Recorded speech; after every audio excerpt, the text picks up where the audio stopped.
Wassalatu wassalamu ala asrofil anbiya wal mursalin Sayyidina wa maulana Muhammadin wa ala alihi wa sahbihi ajma'in. Amma ba'du.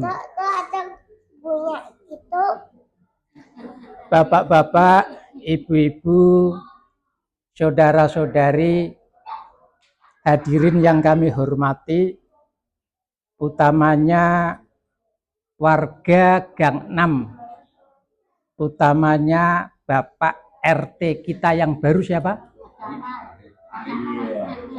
Oh, Pak Kamal ya. Dan wabil khusus keluarga kami sendiri yang semuanya ada di Bogor dan ini ada di Pekalongan semua. Dan untuk adik Miftahudin baru perjalanan dari Jawa Timur, ini sudah sampai di Batang. Mudah-mudahan nanti bisa bertemu semuanya.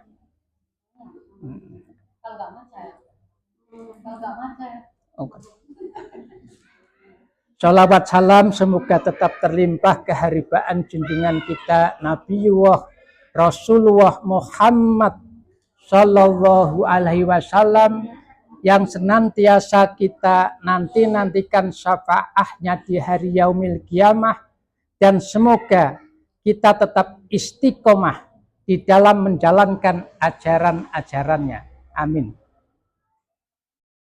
Hadirin yang kami hormati, suasana Lebaran masih terasa kental sekali di hati kita semuanya, karena hari ini baru memasuki hari yang ke-6 di bulan Syawal. Saya tidak lupa menyampaikan ucapan taqabbalallahu wa minna wa minkum taqabbal ya karim. Ja'alana wa iyyakum minal aidin wal faizin wal maqbulin wa antum bi khair. Semoga kita menjadi manusia yang fitrah. Dalam kesempatan ini, saya dan keluarga apabila ada salah kepada hadirin semua, khususnya warga Gang 6, saya mohon untuk dimaafkan. Bersedia ya Bu, Pak? Kemudian sebaliknya, apabila ada salah hadirin Bapak Ibu Pekajaran Gang 6 dengan keluarga saya saat ini sudah ridho, ikhlas untuk memaafkannya. Jadi saat ini kita yang ada, yang hadir di sini benar-benar sudah bersih dari segala dosa dan noda, sudah bersih dari segala salah dan khilaf. Amin, amin ya robbal alamin. Dalam kesempatan yang baik ini saya mewakili keluarga. Yang pertama, mari kita panjatkan puja puji syukur kehadirat Allah Subhanahu wa Ta'ala dengan ucapan alhamdulillah wa syukrulillah ala ni'amillah, bahwa apa yang direncanakan, dicita-citakan oleh keluarga ingin melaksanakan silaturahmi bersama warga Pekajaran Gang 6, alhamdulillah pagi ini dapat terlaksana.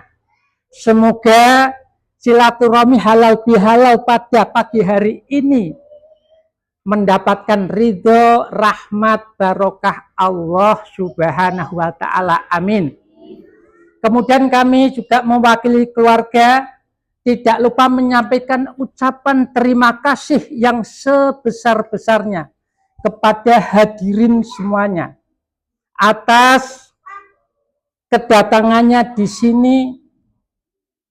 Sehingga mudah-mudahan langkah Bapak Ibu semua sampai ke tempat ini merupakan satu amalan ibadah yang diterima Allah Subhanahu wa Ta'ala, dan Allah akan membalasnya dengan sebaik-baik balasan. Jazakumullah khairan katsira, jazakumullah ahsanal jaza. Kemudian kami juga tidak lupa menyampaikan ucapan mohon maaf yang sebesar-besarnya, barangkali, pasti bukan barangkali, pasti di dalam pelaksanaan halal bihalal silaturahmi keluarga dengan warga Pekajangan Gang 6 ini pasti banyak kekurangannya. Sekali lagi kami sampaikan ucapan mohon maaf yang sedalam-dalamnya. Kemudian kaitannya dengan tausiah yang sudah disampaikan oleh Mas Fakih, ini ada tambahan sedikit dari saya, yaitu doanya malaikat Jibril yang diaminkan Rasulullah ketika hari raya Idul Fitri.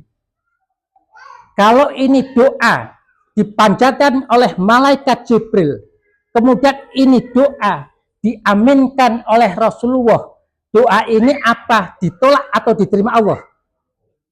Pasti diterima Allah. Ayo, mari kita kaji bersama-sama. Yang pertama, ya Allah, kata malaikat Jibril ini, yang pertama, ya Allah, jangan engkau terima puasa dan amal ibadahnya seorang anak yang durhaka kepada ibu bapaknya. Rasulullah mengucapkan amin. Hadirin yang kami hormati, tidak semua kita bisa menjadi orang tua, atau bisa menjadi bapak, atau bisa menjadi ibu. Tapi setiap kita pasti pernah menjadi seorang anak, betul? Inilah yang menjadikan adanya tradisi mudik lebaran, pulang kampung, sungkem kepada orang tua, sungkem kepada bapak ibu kita. Bapak yang sudah susah payah bekerja, pergi pagi pulang sore, peras keringat, banting tulang, kepanasan kehujanan tidak dirasakan, mencari nafkah untuk menghidupi keluarganya, untuk membesarkan kita sebagai anak-anaknya. Ini sosok seorang ayah kita. Sedangkan sosok seorang ibu kita lebih susah, lebih payah lagi. Mengandung kita sampai 9 bulan 10 hari. Mengandung kita sampai lebih dari 3/4 tahun. Waktu yang relatif lama penantian seorang ibu menunggu kelahiran kita ke alam dunia ini dari alam kandungannya. Ketika kita masih di dalam alam kandungan ibu, kemana ibu pergi, kemana ibu berada, dari bangun tidur sampai tidur kembali, kita selalu dibawanya di dalam alam kandungan ibu.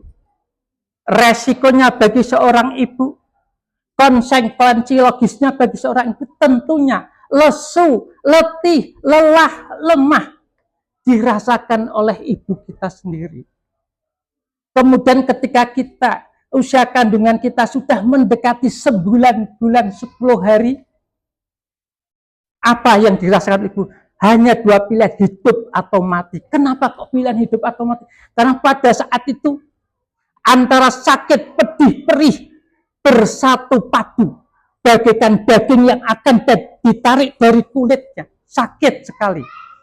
Bercampur aduk antara air mata ibu, keringat ibu, darah ibu, dilahirkanlah kita ke alam dunia ini dari alam kandungannya. Ketika kita sudah lahir di alam dunia ini oleh ibu dan bapak, kita diasuh, dibimbing, dididik, disekolahkan, dibesarkan hingga menjadi seperti sekarang ini. Yang dalam ini ada yang jadi ketua RT, ada yang jadi bendahara RT, juga ada yang jadi sekretaris RT. Itu yang di dalam ini. Tapi pekerjaannya di luar banyak sekali.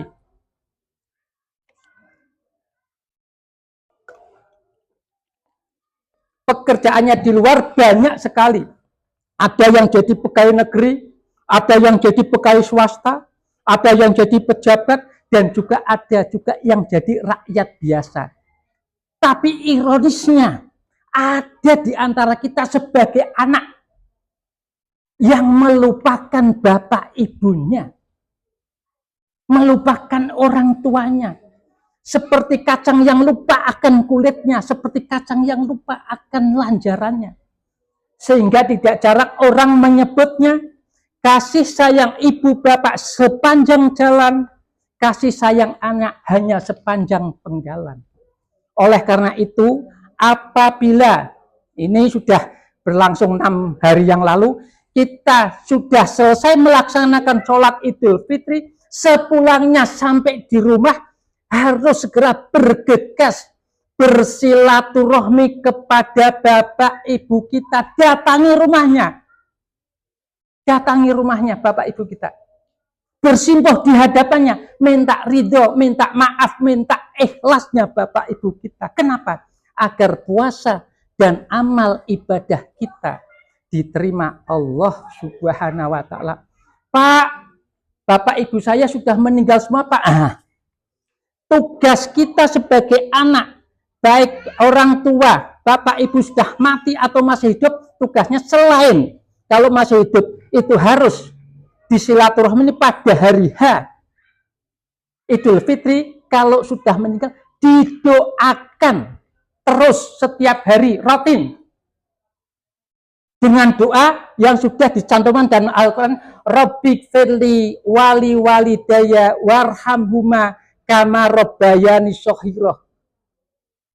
Kemudian juga diistighfarkan, ditujukan atau diniatkan untuk bapak ibu kita.